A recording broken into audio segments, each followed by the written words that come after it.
Hello dear students, welcome back. ഈ ഒരു വീഡിയോയിൽ നമ്മൾ ഫൈനാൻഷ്യൽ മാനേജ്മെന്റ് ഫംഗ്ഷൻ എന്ന് പറയുന്ന ചാപ്റ്റർ തുടങ്ങാൻ പോവുകയാണ്. ഇതൊരു സിമ്പിൾ ചാപ്റ്റർ ആണ്, very small and straight forward ആയിട്ടുള്ള ഒരു ചാപ്റ്റർ ആണ്. ഓക്കെ, അപ്പോൾ വളരെ സിമ്പിൾ ആയിട്ട് പെട്ടെന്ന് നിങ്ങൾക്ക് മനസ്സിലാക്കാൻ പറ്റുന്ന കുറച്ച് ടോപ്പിക്സ് ആണ് ഈ ഒരു ചാപ്റ്ററിൽ നമുക്ക് പഠിക്കാനുള്ളത്. ഓക്കെ, അപ്പൊ ഈ ഒരു ചാപ്റ്ററിൽ നമ്മുടെ ആദ്യത്തെ ശരിക്കും പറഞ്ഞു കഴിഞ്ഞാൽ ഇതാണ് എഫ് എമ്മിന്റെ ഒരു ഇൻട്രൊഡക്ഷൻ ചാപ്റ്റർ എന്ന് പറയുന്നത്. എന്താണ് ഫൈനാൻഷ്യൽ മാനേജ്മെന്റ്? ഫൈനാൻഷ്യൽ മാനേജ്മെന്റ് എന്ന് പറയുന്ന ബിസിനസ്സിലുള്ള ആ ഫംഗ്ഷൻ എന്താണ് ഉദ്ദേശിക്കുന്നത്, ആ ഒരു ഫംഗ്ഷനുള്ളിൽ എന്തൊക്കെ കാര്യങ്ങളാണ് ഒരു ബിസിനസ്സിനുള്ളിൽ നടക്കുന്നത് എന്നുള്ളതിനെ കുറിച്ചൊക്കെ പറയുന്ന ഒരു ചാപ്റ്റർ, ഒബ്ജക്റ്റീവ്സിനെ കുറിച്ച് പറയുന്ന ചാപ്റ്റർ, അങ്ങനെയൊക്കെയുള്ള ഒരു ഭയങ്കര ബേസിക് ആയിട്ടുള്ള കുറച്ച് കാര്യങ്ങൾ ഡിസ്കസ് ചെയ്യുന്ന ഒരു ചാപ്റ്റർ ആണ്. ഓക്കെ, ഇപ്പൊ ആദ്യത്തെ ടോപ്പിക് ആണ് role of financial management. Okay, financial management എന്ന് പറയുന്ന ഈ ഫംഗ്ഷന്റെ റോൾ എന്താണ്, ബിസിനസ്സിലെ ഫൈനാൻഷ്യൽ മാനേജ്മെന്റ് കൊണ്ട് ഉദ്ദേശിച്ചത് എന്താണ്? നമ്മൾ ഫൈനാൻഷ്യൽ മാനേജ്മെന്റ് എന്ന് പറയുന്ന ടോപ്പിക് കംപ്ലീറ്റ്ലി പഠിച്ച് നമുക്ക് ഇത് പെട്ടെന്ന് മനസ്സിലാക്കും. ജസ്റ്റ് ഫൈനാൻഷ്യൽ മാനേജ്മെന്റ് എന്ന് പറയുന്നത് എന്താണ്? അവിടെ കുറച്ച് ആക്ടിവിറ്റീസ് ആണ്. It is the management of some activities. ആ ആക്ടിവിറ്റീസ് എന്താണ്? Related to getting and using financial resource. Financial resource എന്ന് പറയുമ്പോൾ ബിസിനസ്സിൽ ക്യാപിറ്റൽ വന്നു കഴിഞ്ഞാൽ financial resource like fund, capital വന്നു കഴിഞ്ഞാൽ ആ ക്യാപിറ്റൽ എങ്ങനെയാണ് ബിസിനസ്സിൽ യൂസ് ചെയ്യേണ്ടത്, ആ ഫണ്ട് എവിടെ നിന്നാണ് നമ്മൾ സോഴ്സ് ചെയ്യേണ്ടത്, അങ്ങനെയുള്ള ഒരുപാട് ഫൈനാൻഷ്യൽ റിസോഴ്സിന്റെ മാനേജ്മെന്റ് ആണ് നമ്മൾ ഏത് ടോപ്പിക്കിൽ അല്ലെങ്കിൽ ഈ ഒരു ഫംഗ്ഷനെ ബേസ് ചെയ്തിട്ട് നമ്മൾ പറയുന്നത്. ഓക്കെ, ഒരു ഫൈനാൻഷ്യൽ മാനേജ്മെന്റിന്റെ റോൾസ് എന്ന് പറയുമ്പോൾ ഇതുപോലെയുള്ള ഫൈനാൻഷ്യൽ റിസോഴ്സസ് ഉണ്ടല്ലോ, ബിസിനസ്സിൽ യൂസ് ചെയ്യുന്ന ഫൈനാൻഷ്യൽ റിസോഴ്സ് ലൈക്ക് ഫണ്ട്. ആ ഫണ്ട് എവിടെ നിന്ന് ഫണ്ട് ബിസിനസ്സിലേക്ക് എത്തിക്കണം, ബിസിനസ്സിലേക്ക് എത്തിച്ച ഫണ്ട് എങ്ങനെ യൂസ് ചെയ്യണം, ഫൈനാൻസിങ് ഡിസിഷൻ, ഇൻവെസ്റ്റ്മെന്റ് ഡിസിഷൻ എന്നൊക്കെ പറയുന്ന രീതിയിൽ. അത് ഷോർട്ട് ടേമിലേക്ക്, ലോങ് ടേമിലേക്ക്. അങ്ങനെ നമ്മൾ ഒന്നും കൂടെ സ്പെസിഫിക്കലി ഫൈനാൻഷ്യൽ മാനേജ്മെന്റിലുള്ള കീ ഡിസിഷൻസ് ഏതാണ് എന്ന് ചോദിക്കുകയാണെന്നുണ്ടെങ്കിൽ 3 കീ ഫൈനാൻഷ്യൽ മാനേജ്മെന്റ് ഡിസിഷൻസ് ആണുള്ളത്. ഫൈനാൻഷ്യൽ മാനേജ്മെന്റിലെ 3 കീ ഡിസിഷൻസ്. ഫൈനാൻഷ്യൽ മാനേജ്മെന്റിലെ 3 കീ ഡിസിഷൻസ് ഏതാണ് എന്ന് ചോദിക്കുകയാണെങ്കിൽ 3 ഡിസിഷൻ ആണ്. ഇൻവെസ്റ്റ്മെന്റ് ഡിസിഷൻ,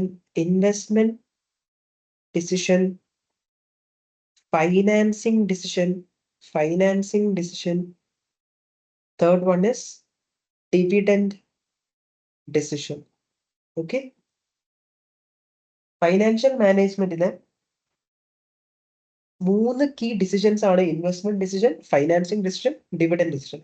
ഇതിനെക്കുറിച്ച് 3 കുറിച്ച് നമ്മൾ പഠിച്ചിട്ടുണ്ട്. ഇൻവെസ്റ്റ്മെന്റ് ഡിസിഷനെ കുറിച്ചിട്ടാണ് നമ്മൾ ഫസ്റ്റ് മൊഡ്യൂൾ ഇൻവെസ്റ്റ്മെന്റ് അപ്രൈസൽ പറഞ്ഞത്. ഇൻവെസ്റ്റ്മെന്റ് ഡിസിഷൻ റിലേറ്റ് ചെയ്തിട്ട് ഫൈനാൻഷ്യൽ മാനേജ്മെന്റ് എന്തൊക്കെ കാര്യങ്ങൾ നമ്മൾ നോക്കണം, ഇങ്ങനെയാണ്, എവിടെയാണ് ഇൻവെസ്റ്റ് ചെയ്യേണ്ടത്, ഇൻവെസ്റ്റ്മെന്റ് അപ്രൈസൽ ടെക്നിക്സ്, അതിന്റെ application, discounted cash flow techniques, അങ്ങനെയൊക്കെ പറഞ്ഞിട്ട് ഒരുപാട് കാര്യങ്ങൾ അതിനെ റിലേറ്റ് ചെയ്ത് നമ്മൾ പഠിച്ചിട്ടുണ്ടായിരുന്നു. പിന്നെ അത് കഴിഞ്ഞിട്ട് ഫൈനാൻസിങ് ഡിസിഷൻ എന്ന് പറയുന്ന അതിനെ ബേസ് ചെയ്തിട്ട് ബിസിനസ് ഫൈനാൻസ് പറയുന്ന ഒരു മൊഡ്യൂൾ നമ്മൾ പഠിച്ചിട്ടുണ്ടായിരുന്നു.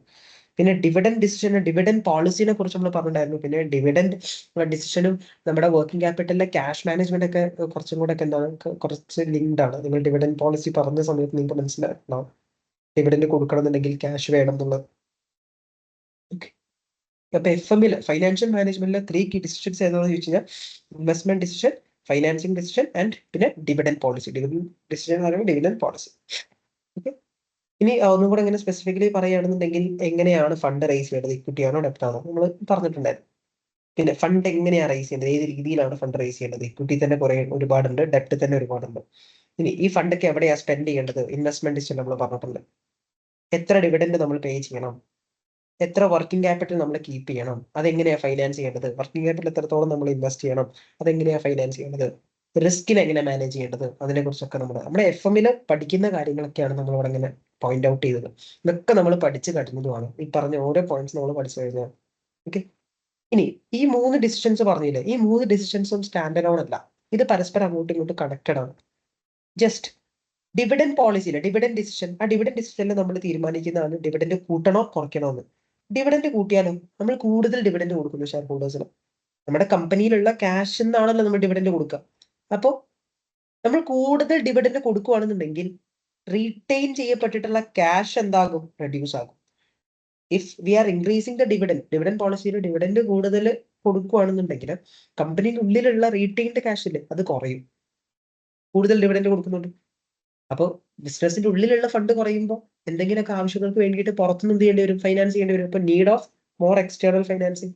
ഇപ്പൊ ഡിവിഡൻഡ് പോളിസിയിൽ ഒരു കാര്യം ഇങ്ങനെ ഡിസിഷൻ എടുക്കുന്നുണ്ട്, അത് ഫൈനാൻസിങ് ഡിസിഷൻ എഫക്ട് ചെയ്യുന്നുണ്ട്. നമ്മൾ ഒരുപാട് ഡിവിഡൻഡ് കൊടുക്കുകയാണെങ്കിൽ ബിസിനസ്സിനുള്ളിലുള്ള ക്യാഷ് കുറയും, അപ്പോൾ എക്സ്റ്റേണൽ ഫൈനാൻസിങ് ചെയ്യേണ്ടി വരും.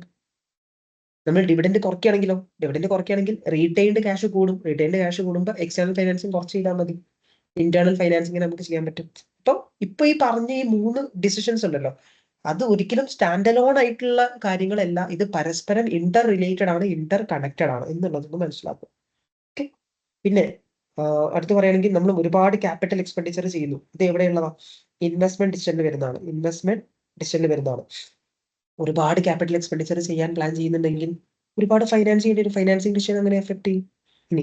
ഇനി ഫൈനാൻസിങ് ഡിസിഷനിൽ ഒരുപാട് ഫൈനാൻസ് ചെയ്യണം എന്ന് പറഞ്ഞു. അങ്ങനെ ഫൈനാൻസ് ചെയ്യണം എന്ന് പറഞ്ഞിട്ട് നമ്മൾ പുറമേന്ന് ഫൈനാൻസ് ചെയ്യണം എന്ന് തീരുമാനിച്ചില്ല, ഇന്റേണലി ഫൈനാൻസ് ചെയ്യണം എന്നാണ് നമ്മൾ തീരുമാനിച്ചത്. റീറ്റെയിൻ ചെയ്യപ്പെട്ടിട്ടുള്ള ആ ഒരു ക്യാഷ് ഒക്കെ എടുക്കാനാണ് നമ്മൾ പ്ലാൻ ചെയ്തത്. അപ്പോൾ നമ്മൾ ഫൈനാൻസിങ് ഡിസിഷനിൽ ഇന്റേണൽ സോഴ്സ് ആണ് എന്ന് ചൂസ് ചെയ്യണമെന്നുണ്ടെങ്കിൽ റീറ്റെയിൻ ക്യാഷ് യൂസ് ചെയ്യേണ്ടി വരും.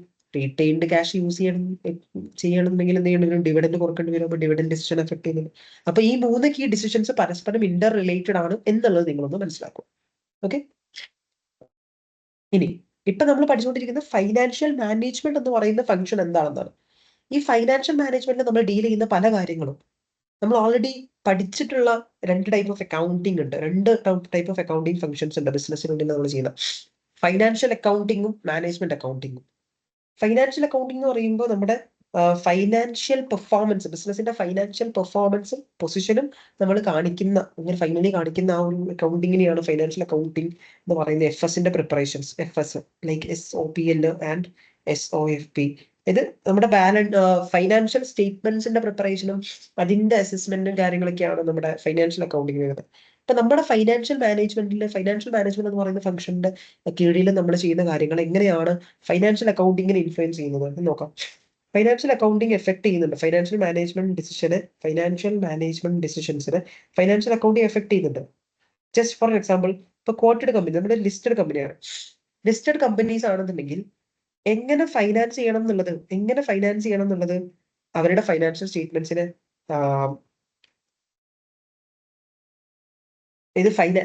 നമ്മൾ എങ്ങനെയാണ് ഫൈനാൻസ് ചെയ്യുന്നത് എന്നുള്ളത് അവരുടെ ഫൈനാൻഷ്യൽ സ്റ്റേറ്റ്മെന്റ്സിനെ എഫക്ട് ചെയ്യും. കാരണം നമ്മൾ ഡെപ്റ്റ് എടുക്കുകയാണെന്നുണ്ടെങ്കിൽ FSൽ എന്താ വരിക? ഒരു ലൈബിലിറ്റിയിൽ, നോൺ കറന്റ് ലൈബിലിറ്റിയിൽ അണ്ടറിലായിരിക്കും വരിക. ഇനി നമ്മൾ ഇക്വിറ്റി ത്രൂ ആണ് ഫൈനാൻസ് റേസ് ചെയ്യുന്നതെങ്കിൽ അത് ഇക്വിറ്റി കാറ്റഗറിയിൽ വരും.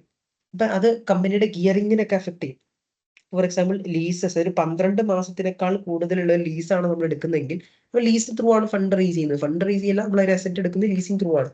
ഇപ്പൊ ലീസിംഗ് എന്ന് പറയുന്ന ഒരു ലൈബിലിറ്റി ആണ്. അത് 12 മാസത്തിനേക്കാൾ മുകളിലാണെന്നുണ്ടെങ്കിൽ അത് നമ്മൾ അതിന് IFRS 16 ലീസ് പ്രകാരം ട്രീറ്റ് ചെയ്യണം. അപ്പൊ ഒരു ലൈബിലിറ്റി ക്രിയേറ്റ് ചെയ്യുമ്പോൾ ഒരു ഡെപ്റ്റ് എലമെന്റ് വരുന്നുണ്ട്. അപ്പൊ ആ ഡെപ്റ്റ് കൂടുന്ന സമയത്ത് ഗിയറിങ്ങിന് അത് എഫക്ട് ചെയ്യും. അപ്പൊ ഫൈനാൻഷ്യൽ മാനേജ്മെന്റിന്റെ ഡിസിഷൻസ് ഇപ്പൊ ലൈക്ക് ഫൈനാൻസിങ് ഡിസിഷൻ ഒക്കെ എടുക്കുന്ന സമയത്ത് ഗിയറിംഗ് ലെവലിനെ എഫക്ട് ചെയ്യുന്നുണ്ട്, അത് FSനെ എഫക്ട് ചെയ്യുന്നുണ്ട് എന്നുള്ളത് ജസ്റ്റ് മനസ്സിലാക്കാം. അപ്പൊ ഫൈനാൻസിങ് ഡിസിഷനിലെ പല കാര്യങ്ങളും, ഫൈനാൻഷ്യൽ മാനേജ്മെന്റ് നമ്മൾ എടുക്കുന്ന പല കാര്യങ്ങളും FSനെ, ഫൈനാൻഷ്യൽ സ്റ്റേറ്റ്മെന്റ്സിനെ എഫക്ട് ചെയ്യുന്നുണ്ടെങ്കിൽ അതാണ് ഫൈനാൻഷ്യൽ അക്കൗണ്ടിങ് ആയിട്ടുള്ള കണക്ഷൻ. ഇപ്പൊ FM ഫൈനാൻഷ്യൽ അക്കൗണ്ടിങ് ആയിട്ടുള്ള കണക്ഷൻ എന്താണ് എന്നുള്ളതാണ് നമ്മളിവിടെ അങ്ങനെ പറയുന്നത്. അടുത്ത് ഇപ്പൊ ഇൻവെസ്റ്റ്മെന്റ് ഡിസിഷൻ ആണെന്നുണ്ടെങ്കിൽ പല റേഷ്യോസിനെ എഫക്ട് ചെയ്യും. നമ്മുടെ ഇൻവെസ്റ്റ്മെന്റ് ഡിസിഷൻ നമ്മൾ ചെയ്യുന്ന സമയത്ത് ഒരുപാട് ഫണ്ട് ഇൻവെസ്റ്റ് ചെയ്യണം. ഇപ്പൊ ക്യാപിറ്റൽ എംപ്ലോയിഡ് കൂടും. നമ്മൾ പുതിയൊരു പ്രൊജക്റ്റിൽ ഇൻവെസ്റ്റ് ചെയ്യുന്ന സമയത്ത് പ്രോഫിറ്റ് കൂടും, റിട്ടേൺ കൂടും. അപ്പൊ ആ രീതിയിൽ അത് നമ്മുടെ റിട്ടേൺ ഓൺ ക്യാപിറ്റൽ എംപ്ലോയിഡ്, ROCനെ എഫക്ട് ചെയ്യും. ഓക്കെ. അപ്പോൾ FM ഫൈനാൻഷ്യൽ അക്കൗണ്ടിങ് തമ്മിലുള്ള റിലേഷൻഷിപ്പ് ആണ് നമ്മൾ പറഞ്ഞത്.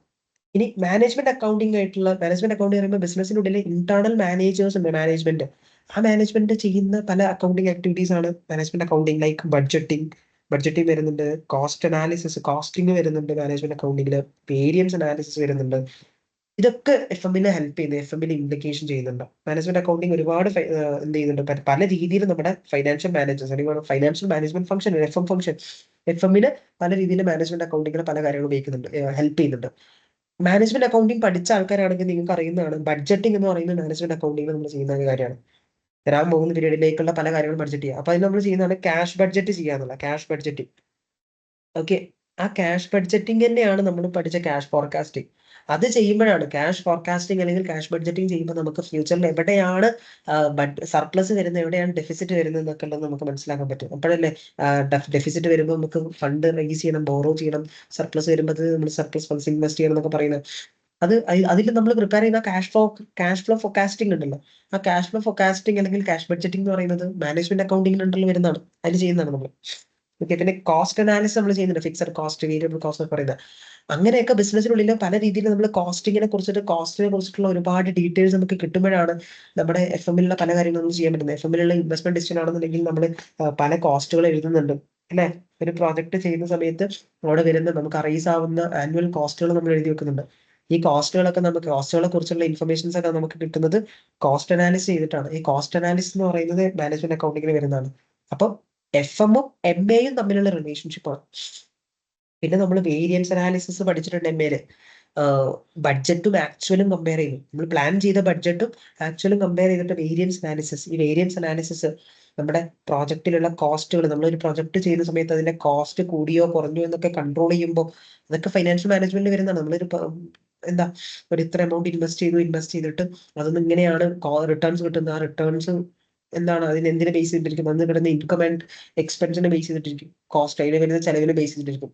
അപ്പൊ നമ്മൾ പ്ലാൻ ചെയ്ത ചെലവും ആക്ച്വൽ ചെലവും തമ്മിൽ ഡിഫറൻസ് ഒക്കെ നോക്കിയിട്ട് എന്തുകൊണ്ട് ഇത് വന്നു എന്നുള്ളതിനെ കുറിച്ചൊക്കെ പഠിക്കുന്നത് അല്ലെങ്കിൽ അതിനെക്കുറിച്ച് ഇൻവെസ്റ്റിഗേറ്റ് ചെയ്യുന്നതൊക്കെ വേരിയൻസ് അനാലിസിസ് ആണ്. ആ വേരിയൻസ് അനാലിസിസ് ഏതാണ്? മാനേജ്മെന്റ് അക്കൗണ്ടിംഗ് ആണ്. അപ്പോൾ ബിസിനസ്സിനുള്ളിലുള്ള അക്കൗണ്ടിങ് ആൻഡ് ഫൈനാൻസ് ഫംഗ്ഷനിലുള്ളതാണ് ഫൈനാൻഷ്യൽ അക്കൗണ്ടിങ്, മാനേജ്മെന്റ് അക്കൗണ്ടിങ്, പിന്നെ ഇപ്പൊ നമ്മൾ പഠിക്കുന്ന ഈ ഫൈനാൻഷ്യൽ മാനേജ്മെന്റ്. ഇതൊക്കെ പരസ്പരം അങ്ങോട്ടും ഇങ്ങോട്ടും ലിങ്ക്ഡ് ആണ് എന്നുള്ളത് മനസ്സിലാക്കും. This is just an introduction. നിങ്ങൾക്ക് അറിയുന്ന കാര്യങ്ങൾ തന്നെയായിരിക്കും, ജസ്റ്റ് വായിച്ച ജസ്റ്റ് ഒരു ഐഡിയ ഉണ്ടാക്കിയാൽ മതി. ഇനി നമുക്ക് ഈ ചാപ്റ്ററിൽ കുറച്ചും കൂടെ പഠിക്കാനുണ്ട്. ഒബ്ജക്റ്റീവ്സിനെ കുറിച്ചിട്ട്, സ്ട്രാറ്റജിനെ കുറിച്ചിട്ട്, കുറച്ച് പക്കാ തിയറിയാണ്, പെട്ടെന്ന് മനസ്സിലാവുന്നതാണ്. എന്ത് ചെയ്യുക, പെട്ടെന്ന് അങ്ങനെ നമ്മളിത് കണ്ടു കഴിഞ്ഞാൽ തന്നെ മനസ്സിലാവുന്ന രീതിയിൽ പഠിക്കാം. ഓക്കെ ഓക്കെ ഗൈസ്, അപ്പൊ നമുക്ക് അടുത്ത വീഡിയോയിൽ കാണാം.